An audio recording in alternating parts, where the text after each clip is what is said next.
खुद से प्रयास करें। चलिए प्रश्न कि ओम का नियम क्या परिभाषित करता है। पढ़ा होगा आपने ओम का नियम। आपके पास समय है 3 सेकेंड का, 3 से 4 सेकेंड है। सोचिए, समझिए और जल्दी से आंसर करिए कमेंट बॉक्स में। ओम का नियम क्या परिभाषित करता है, क्या बताता है ओम का नियम। तो अगर आपने चुना ऑप्शन नंबर डी तो आपका सही जवाब होगा। धारा और वोल्टता दोनों बताता है ओम का नियम।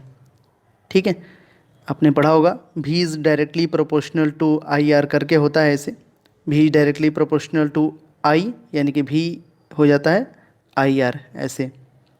ठीक है, तो वोल्टता है, रेजिस्टेंस है, करंट है, ये सब है। यदि किसी तार की त्रिज्या आधी कर दी जाए तो उसका प्रतिरोध क्या होगा। यदि किसी तार की त्रिज्या आधी कर दी जाए तो उसका प्रतिरोध क्या होगा। बहुत इंपॉर्टेंट क्वेश्चन है ये, बहुत बार एग्जाम में आया है ये, डायरेक्टली ऐसे ही पूछ लिया जाता है। तो अगर तार की त्रिज्या आधी की जाएगी ना तो उसका जो रेजिस्टेंस है, प्रतिरोध है, वो 16 गुना हो जाएगा। इस प्रश्न का सही जवाब ऑप्शन नंबर सी होगा। नेक्स्ट है कि किसी चालक के सिरों के बीच विभवांतर उसमें बहने वाली धारा के समानुपाती होता है। यह नियम है, किसका नियम है ये। किसी चालक के सिरों के बीच विभवांतर, जिसको बोलते हैं पोटेंशियल डिफरेंस, उसमें बहने वाली धारा के समानुपाती होता है। मतलब भी इज़ डायरेक्टली प्रोपोर्शनल टू आई, तो ये हो जाता है भी इक्वल टू आई आर। तो यही तो होता है ओम का नियम, इसी को बोलते हैं। प्रश्न का सही जवाब ऑप्शन नंबर सी हो जाएगा। घरों में लगे पंखे, बल्ब, ये किस क्रम में होते हैं। श्रेणी क्रम, समानांतर क्रम, मिश्रित क्रम, किस क्रम में होते हैं ये।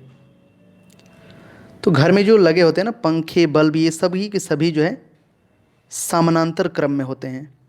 सही जवाब होगा ऑप्शन नंबर बी। नेक्स्ट है प्रतिरोधक का मात्रक होता है।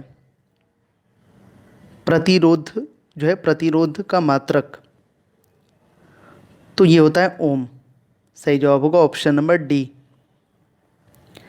एक चालक का प्रतिरोध 440 ओम है। यदि 110 वोल्ट के स्रोत से जोड़ा जाए तो इसमें कितनी धारा प्रवाहित होगी।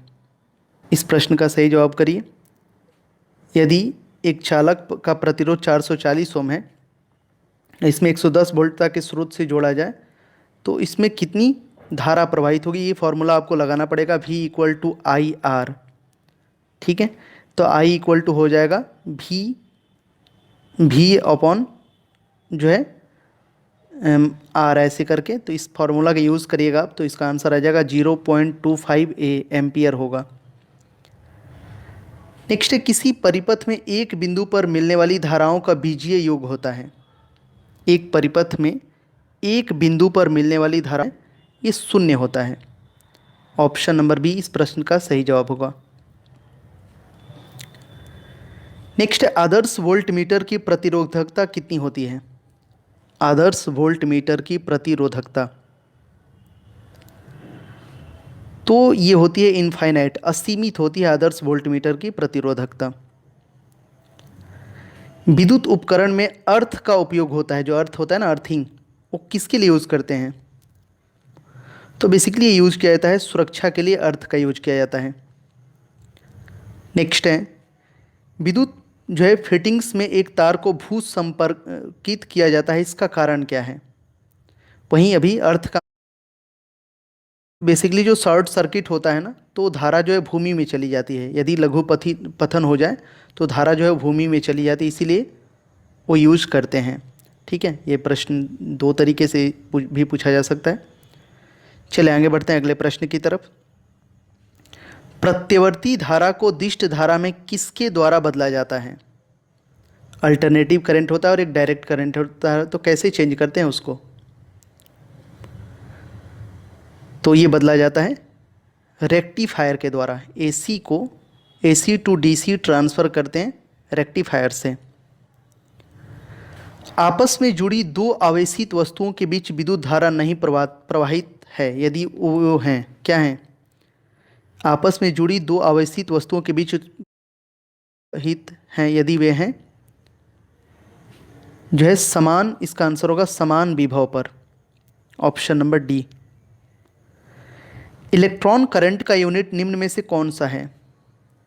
इलेक्ट्रॉन करंट का यूनिट, करंट का यूनिट क्या होगा। तो एम्पियर होता है।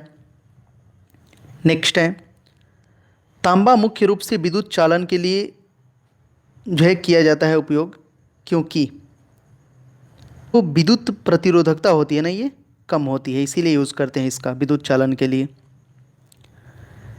नेक्स्ट, ताप के बढ़ने पर चालक पदार्थों का वैद्युत चालकता घटती है।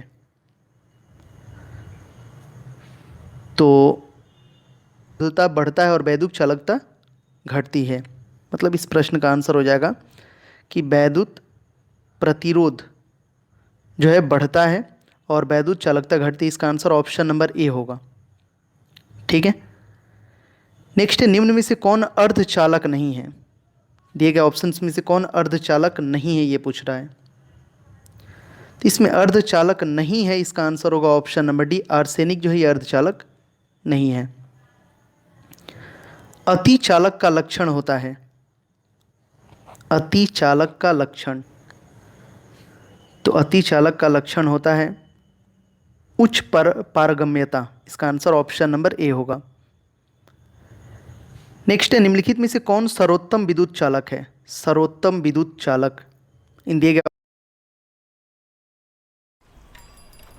है ना, सर्वोत्तम विद्युत चालक है।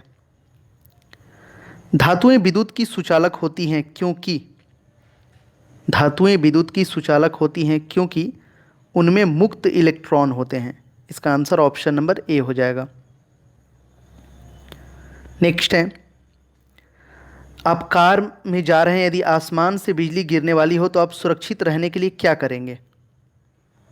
ये कार में जा रहे हैं, अचानक से बारिश स्टार्ट होने लगे, कार की खिड़की आपकी खुली हुई है, तो सिंपल सी बात है, मतलब क्या करोगे इस सिचुएशन में क्वेश्चन पूछ रहा है, तो हम सिंपल सी बात है, कार की खिड़कियाँ बंद कर लेंगे। ठीक है, इसका आंसर यही हो जाएगा। नेक्स्ट है, वस्तुओं का आवेशन किसके स्थानांतरण के फलस्वरूप होता है? तो न्यूट्रॉन के चलते जो है वस्तुओं के आवेशन का स्थानांतरण फलस्वरूप होता है। जब एर्गोनाइट तो हो जाती है ऋण आवेशित। इसका आंसर ऑप्शन नंबर ए होगा। मुझे उम्मीद है आप लोग भी प्रयास कर रहे होंगे आंसर देने का।